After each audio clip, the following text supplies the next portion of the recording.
introduce thyselves? What's up? I'm Ross from Immolation. And I'm Bob from Immolation. So, yeah, we could probably lose this. All right, one of the first things I'd like to ask is about the lyrical change of the new Immolation. It seems that you've gone away from the anti-Christian stuff and more political, like Kingdom of Conspiracy is very symbolic. Am I correct in assuming that it's a song about impotence? Well, you'd be a little incorrect on that, right? I believe so. Yeah, probably.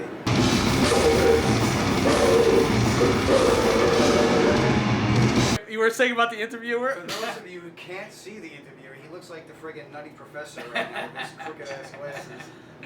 All right, but in all honesty, is the lyrical change because one of you became a born-again Christian? Absolutely not. But there was a shift in lyrics, probably around Unholy Cold. Yeah, you're just a few albums off. That's Yeah, you know, a day late, a dollar short is always Bill, but it's all right. We still love you. All right, getting back to the very serious nature of this interview. Okay. Is that gonna happen? Yeah, what would that be? Is that ever gonna happen? In the past, Immolation, well, the first album, Dawn of Possession, was really delicious, tasty death metal, and then you guys became very crazy, especially with your bizarre riffing, Bob. I didn't mean to call you Rob. But it seems that your latest album, Kingdom of Conspiracy, is a happy compromise between your bizarre guitar style and just being accessible to people who aren't musicians. Well, yeah, I mean, I think over the course of 25 years, you know, you kind of develop a way of writing, and you kind of see what works and what doesn't. And I think these days I like being more direct with the riffs and the music. So it's just it flows better, and it flows better live too. So we just enjoy the newer stuff. I love the older stuff, but we just kind of like progressed into that, where I think this stuff is still heavy, it's still dark, and has a lot going on, like you said. But at the same time, it's a little more straightforward, which I think just works better overall. yeah, it's definitely, the new album is definitely a blend of all the styles, really. The second and third albums were very, like you said, very complex, very very dense with the riffs, a lot of stuff going on.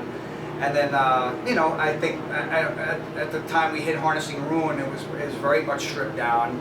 And I think since then we've kind of tried to find a good blend of the two. So I think the new album kind of represents that quest. Very good. Thank you. So what is the fate of Dawn of Possession? There's a Polish label that put out some of it. Is it forever gone? Metal Mind licensed it, a limited number, and they did, I think, vinyl, and they did a digipack release, which actually came out really cool. But yeah, it's very hard to track down. Roadrunner never re-released it. We'll have to, pursue that and find out. We'd like to get it out there again for the kids, because everybody wants to get their hands on it, but we can't get it. They sure do. I thought after 10 years, rights revert back to you. It depends. We can't find our contract either because we're failing in that department. So that's what happens. Why don't you ask Monty Connor? He's here tonight. We'll probably ask him again. He's actually been trying to help us Yeah. track that down, but he's no longer with said lady All right, where do you stand on on the ground. Where do you stand on the media today? There are people who listen to music via MP3, Right. and well, how about you? I like CDs. I like CDs too. CDs, I love vinyl. I don't collect it anymore, but I will get it if it's a band I really like or it's something unique. But yeah, I like CDs. I honestly, I don't think I've ever gotten a digital download or download anything digitally, unless I get it from a friend. It's like, here, check this out, or they email me something. But Yeah, usually you'll get a CD, and then maybe you'll make it into MP3s for yourself. But But we support. I don't like download shit or anything. I'll check it out online if there's something on YouTube I can hear. well, it's cool because people put the stuff on YouTube now, so Totally. no matter what, every album's going to be out on YouTube. But obviously, the quality isn't going to be as good. But you could at least listen to it. All right, that's cool. And then people that are into it will buy it. So I'm not that opposed to stuff getting out there for people to listen to. Because in the metal genre, most of the time, the people are going to buy it and want to copy it themselves if they really like it. So The metal fans are, like Bob said, are diehard. They'll come out and they'll buy the CDs. If they hear something and they really like it, they'll buy it because they're like we used to be. They want the lyrics. They want to check out the artwork. It's you can't get that with the digital, download. But it's really funny that you can ignore me while you do that. It's really funny that people miss vinyl because of the analog warmth of the distortion, but now people are recording digitally and then putting out analog on vinyl. How do you feel about that? Yeah. Well, I think it probably does. There is probably a sound. I mean, I've heard that before, and I think it still sounds a little different, because something about vinyl getting pressed, But all I know, I can really go by our records. When we put on Tone of Possession, you put that on, it's like, obviously that was recorded analog and it's on the vinyl. And to me, that's the way that particular record sounds the best. There's no doubt about that. Absolutely. All right, so how do you feel about Christina Aguilera changing her hair color? Who? I was going to say, I thought it was all right. Okay, something that really needs to be addressed is how delicious your last two albums have been. You hear every nuance of the drum kit. So I was wondering if you actually jerk off to the sound of your own albums. 3 times a night, easily. Sometimes 4. Sometimes. Notice how, are you hungry? Because he's always saying something about delicious or this is tasty. It's like And somebody needs a snack. He threw jerking off in there with delicious. Yeah. I don't know. What is he eating? That's what I want to know. So what actually happened? Because everything's so crisp in your production. Well, what happened is we decided to try a different guy to do the mix. We still use Paul because Paul's a good friend and he's the man. He's like part of the band at this point. He's like, And he gets all the sounds in the studio that you need. And working with him, we wouldn't work with anybody else. But once you and there goes Steve trying to sing. There's no more beer.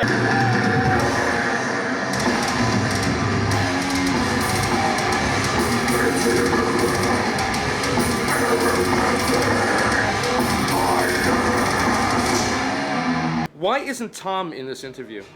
Well, Tom hasn't been in the band since pretty much the second. Well, he did a little bit on the third album, but that's he hasn't been in the band. We haven't been in touch with him since then, pretty much. So that's All right, this question. This question, you might tell me, Bill, shut up, don't use this, and I will stop to let you know that I'm not recording. But when a person dies, all of a sudden he's a saint or she's a saint. But if Chuck. you believe that stuff. Oh, okay. I forgot who I was talking to. I didn't know if you're born again or whatever. But Chuck Schuldiner is revered in some circles, but he was kind of a catty little bitch in the early days. Didn't he call Immolation the new breed? Do you want to talk about that, or should I just...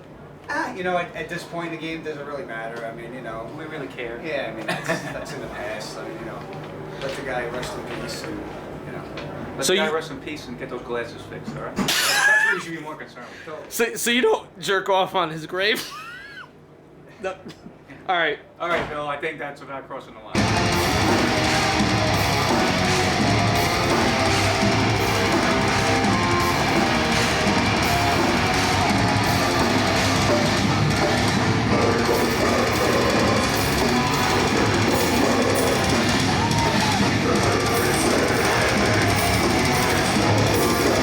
What is the secret of making an Immolation song? Because it seems that I have to use the word tasty.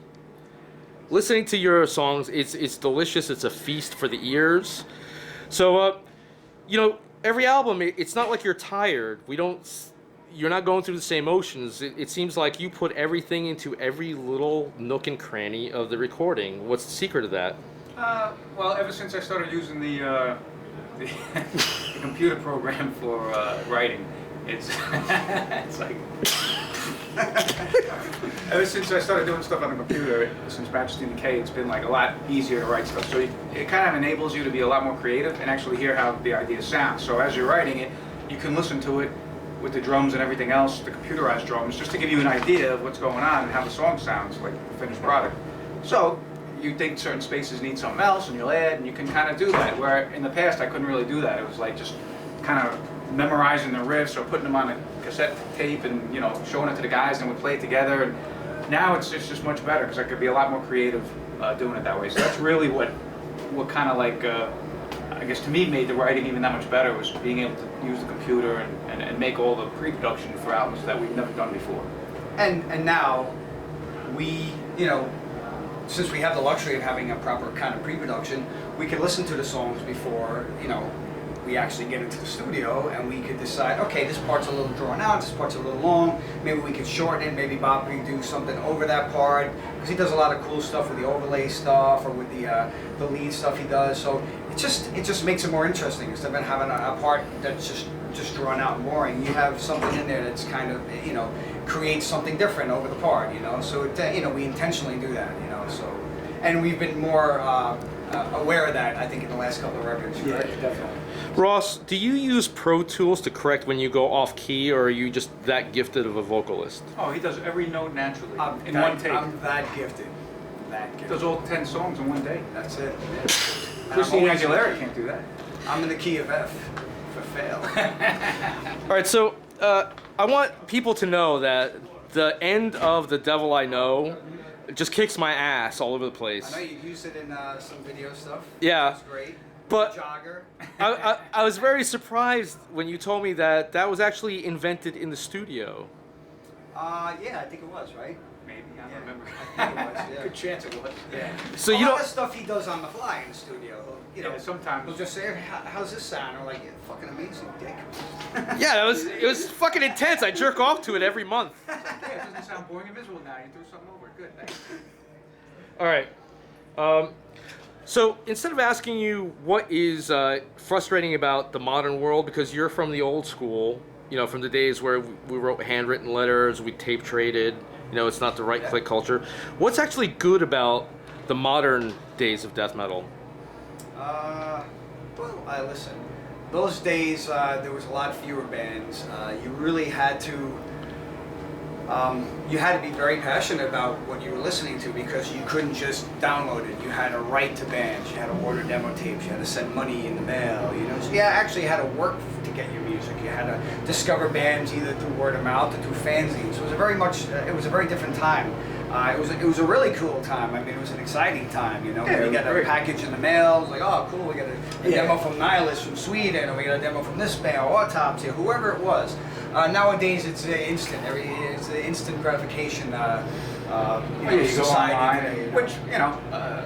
which Which is beneficial. right now in it its own actually ways. it helps a lot now, really. Absolutely. I mean, yeah, you know, it was cool for us back in the day, but that's what we did. You know, and, I mean, the kids coming up today, you know, it's much easier for them, and they can expose their music out to more people. They can get it out there. They can learn about other stuff, and it helps us too. You know, the internet and all that. So, yeah, I mean, it's definitely a positive thing.